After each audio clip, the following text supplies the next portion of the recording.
सबको नमस्कार। मैं हूं सैनी सबरवाल।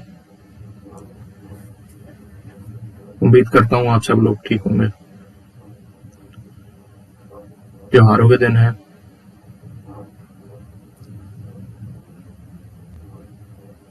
उनसे प्रार्थना करता हूं कि ये दिवाली सबके लिए खुशियां लेके आए जैसा कि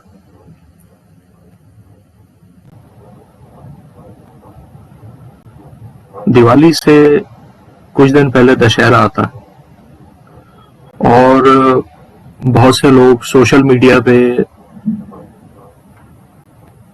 दशहरे के दिन या उससे एक दिन पहले इमेजेस शेयर करते हैं। उसके नीचे एक मैसेज लिखा होता है, let's kill the Rawna with.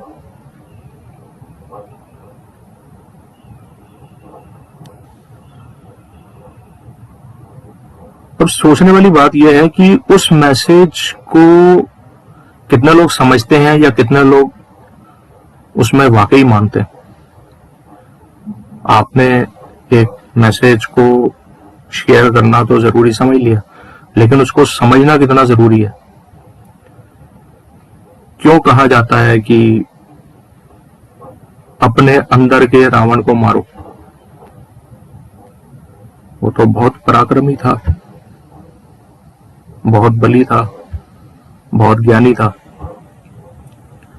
लेकिन उसके विनाश का एक कारण बना और वो था अहंकार। तो लोग खुल के एक्सप्रेस नहीं कर पाते या ठीक से उसको मैसेज को कन्वे नहीं कर पाते कि अगर मारना है तो अपने अंदर के अहंकार को मारो।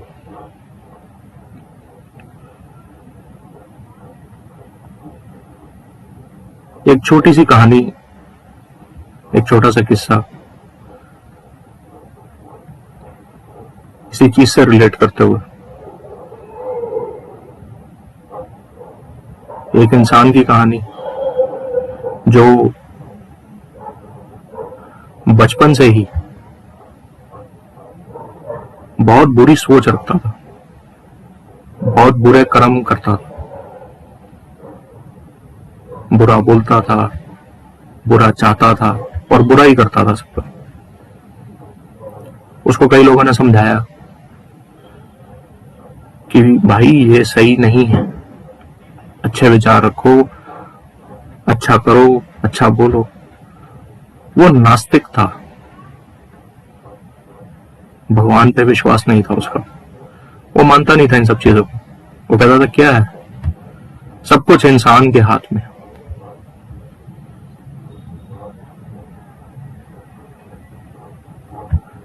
कारवां आगे बढ़ा, वो योद्धा बना, लड़ाइयां लड़ी, जीती, और एक समय आया कि जब वो राजा बन गया। अब जब राजा बना, उसने हर वो बुरा काम किया जो वो कर सकता था, जिस जिसको चोट पहुंचा सकता था, जिस जिसके साथ बुरा कर सकता था, जितने दुश्मन हो सकते थे उसने बनाए। राजा था, किसी चीज की कोई कमी नहीं थी। लोग रोते भी थे, गिड़गिड़ाते भी थे। वो देखता भी था कि लोग दुख पा रहे हैं, वैसे ही दुखी हैं, लेकिन उसको किसी किस्म की अंदर दया भावना नहीं थी, सहानुभूति नहीं होती थी किसी से। खैर, एक दिन उसके पाप का घड़ा भर गया। अब समय आ गया कि उसे भगवान ने अपनी शक्ति का एहसास कराया। देखते ही देखते लड़ाइयां हारने लगा, सैनिक कम होने लगे, छोड़ के भागने लगे, बागी होने लगे। मंत्रियों ने भी दरबार छोड़ दिया। जितने उसके शुभ चिंतक थे, जितने जो हर वक्त उसकी हाँ में हाँ मिलाते थे, उन सब ने धीरे धीरे उसे अपने पैर पीछे कर लिया, क्योंकि सबको पता चल गया था कि ये एक शैतान है जो सिर्फ और सिर्फ बुराई कर सकता है, किसी का अच्छा नहीं कर सकता। उसने राज्य के लिए या राज्य पाने के बाद जो जो गलत किया अपनों के साथ, अपने भाई बहनों के साथ, अपने लोगों के साथ, अपने राज्य के लोगों के साथ, उनके बच्चे, उनके जो और सगे संबंधी रिश्तेदार, वो सब धीरे धीरे उसके दुश्मन बन गए, बागी हो गए उसके दुश्मनों की लिस्ट बढ़ती गई, बढ़ती गई, बढ़ती गई।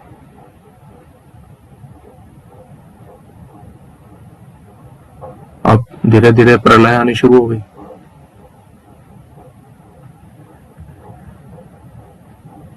दौलत भी कम होनी शुरू हो गई, सब छोड़ छोड़ भागने लगे, शत्रुओं के साथ मिलने लगे। सब शत्रुओं ने एका कर लिया कि कुछ भी हो जाए,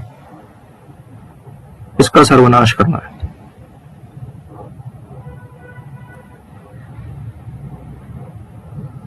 उसके परिवार की जान पे भी बनाई, कुछ लोगों को नुकसान भी पहुंचा, बहुत से लोगों की जान भी गई। अब एक समय आ गया कि उसे अपना राज्य छोड़ के छुपना पड़ा। अब छुपता तो कहां छुपता, सबसे तो बैरल किया हुआ था, किसी ने उसको आसरा नहीं दिया, किसी ने उसकी सहायता नहीं करी। खैर रोज हर वक्त उसको पता था कि जितने मैंने दुश्मन बनाए हैं, जितने लोगों का बुरा किया, वो आज नहीं तो कल अपना बदला मुझसे जरूर लेंगे। बहुत परेशान एक दिन एक मंदिर के पास जा पहुंचा।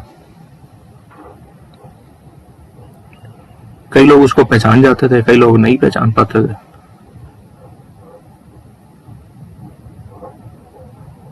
नास्तिक था, भगवान की शक्ति पर विश्वास नहीं था उसको, लेकिन जब अब इतना कुछ देख रहा था, जो कुछ उसके साथ हो रहा था, उसे एहसास तो हो गया था कि एक ताकत जो है वो एक सबसे बड़ी ताकत है। मंदिर के अंदर गया,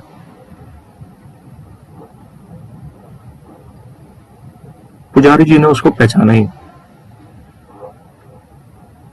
रोने लगा, फूट फूट कर रोने लगा। पुजारी जी ने कहा क्या हो गया, अब क्या बताता। उसको यह था कि मैं पुजारी जी को कुछ बता दूंगा तो शायद इनका भी कुछ बुरा किया होगा, कहीं ये मेरे सारे दुश्मनों को ना बुला के ले।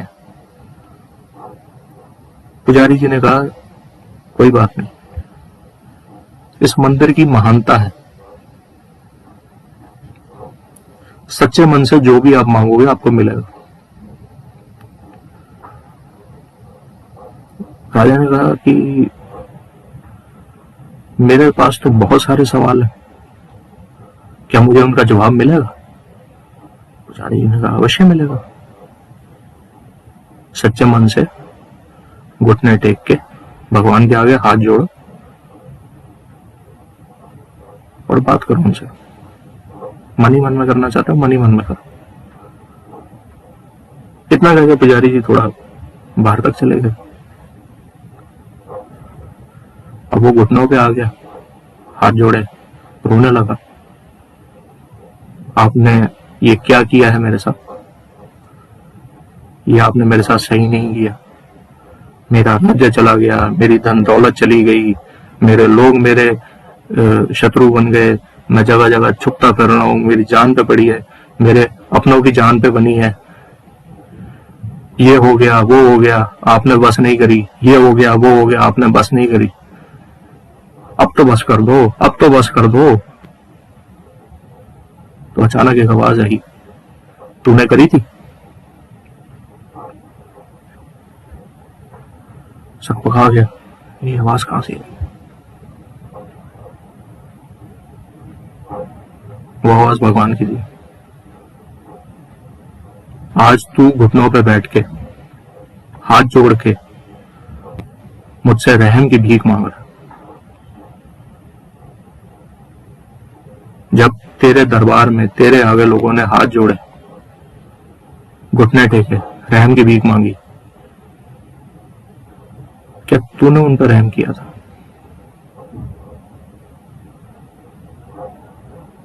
तुझे मैंने ताकत दी, अच्छा परिवार दिया, तुझे एक अच्छा योद्धा बनाया।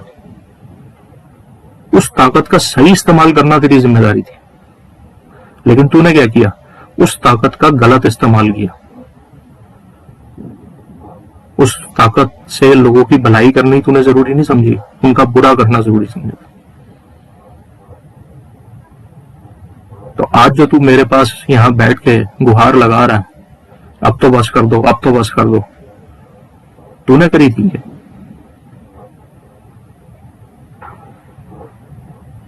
राजा के पास इस बात का कोई जवाब नहीं था।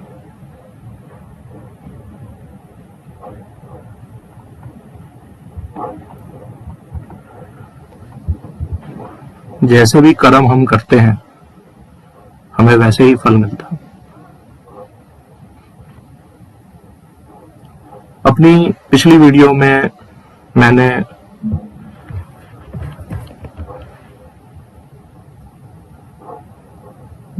आप सबसे ये शेयर किया कि मैं बड़े मुश्किल हालातों से गुजर रहा हूं। मेरे साथ मेरे वृद्ध माता पिता हैं। काम के लिए मैंने प्रार्थना करी आप सबसे। पिछले कुछ दिनों से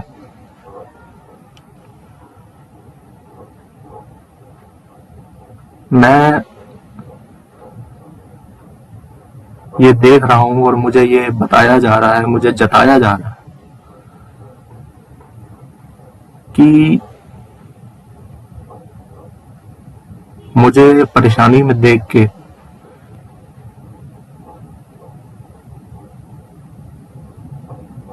कुछ लोग बहुत चिंतित हैं, वाकई चिंतित हैं, मेरे शुभचिंतक हैं। लेकिन कुछ लोग ऐसे हैं जिन्हें बड़ा सुकून मिल रहा है, वो बहुत खुश हैं। डायरेक्टली या फिर कहूं इनडायरेक्टली ये एक्सप्रेस किया जा रहा है मुझे कि ये जो आज मुश्किल हालात से हम लोग गुजर रहे हैं, मैं और मेरे वृद्ध माता पिता, ये सजा हमारे लिए बहुत कम है। हमें इससे बढ़कर सजा मिलनी चाहिए।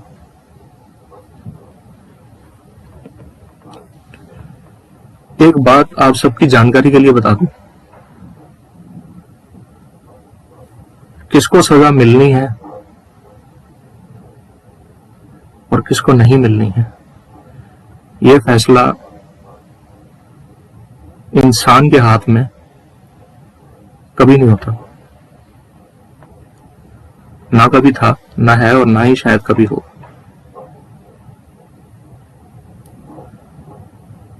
अगर मैंने, मेरे वृद्ध माता पिता ने कुछ गलत किया है तो भगवान हमें सजा जरूर देंगे और मिलने भी चाहिए। लेकिन अगर हमने कुछ भी गलत नहीं किया तो ये सारी दुनिया मिलके भी ना हमें कोई सजा नहीं दे पाई। इंसान की शक्ति से बड़ी भगवान की शक्ति होती है।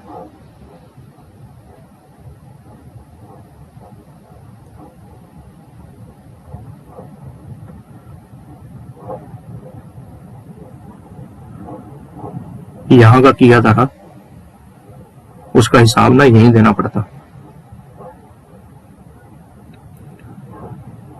मेरे माता पिता को कुछ लोगों ने जताया है, बताया है, उन्हें बड़ा अच्छा लग रहा है, बड़ा सुकून मिल रहा है कि आपका बेटा बड़े मुश्किल हालातों से गुजर रहा है, धक्के खा रहा है। मेरी सफरिंग से उन्हें बड़ा अच्छा लग रहा है। खैर कोई बात नहीं, आज मेरा दर्द जो है वो उन लोगों की दवा बन के काम कर रहा है। पर एक बात ध्यान रखिए, कभी ना कभी तो दर्द आपको भी होगा। जिस दिन होगा उस दिन आपका दर्द भी किसी न किसी की दवा जरूर बनेगा।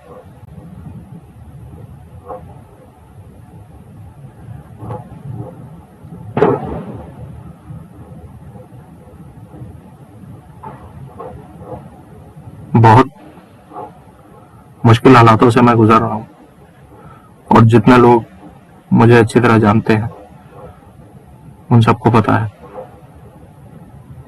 अपनी बेसिक नीड्स के लिए मैं परेशान हो रहा हूं। राशन, दवाइयां।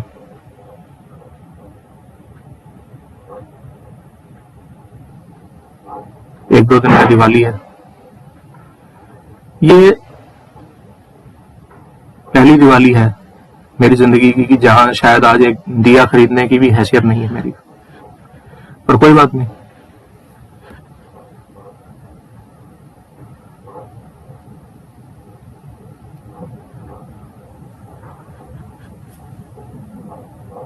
सब भगवान की मर्जी है। हम अपने लिए चुनते हैं तो शायद अच्छा चुन लेंगे, लेकिन जब प्रभु हमारे लिए चुनते हैं तो सबसे सर्वश्रेष्ठ चुनते हैं।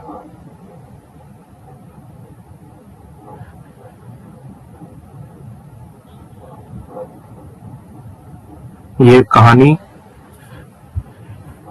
रिलेट करती है उन लोगों से जो लोग आज मेरी तकलीफ पे हंस रहे हैं। मैं राज की बात बताता हूं आप सबको। ये जो तकलीफ होती है ना, ये कभी किसी की सगी नहीं होती। तो कभी ये मत सोचना कि दुनिया में कभी किसी को तकलीफ है तो सिर्फ उसी को ही होगी, हमें नहीं होगी। ना ना ना, ये मुझे छोड़ के कब किसी और से दिल लगा लेगी ये पता नहीं।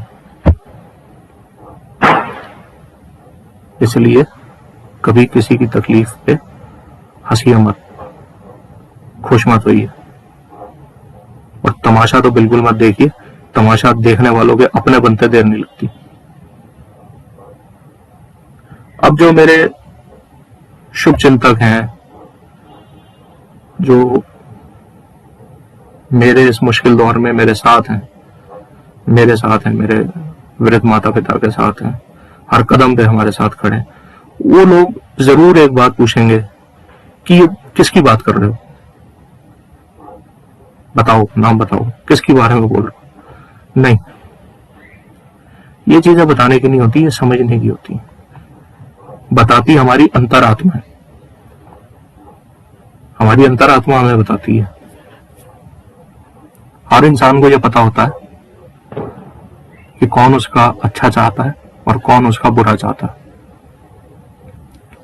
जो लोग मेरा अच्छा चाहते हैं, उनका प्यार, उनकी दुआएं, उनका आशीर्वाद, उनका साथ अमूल्य है। बहुत आभारी हूं, मैं आभारी हूं, मेरे माता पिता आभारी।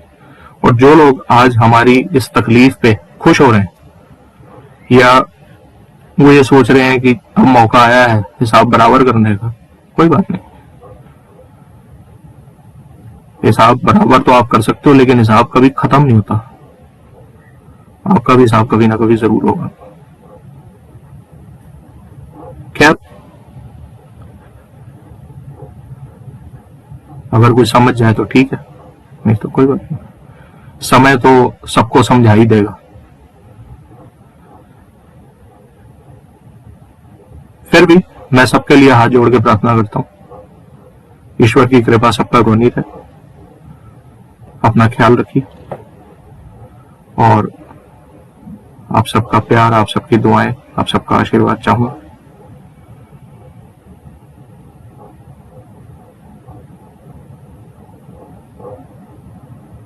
बस इतना ही कहना चाहता हूं। बहुत बहुत धन्यवाद।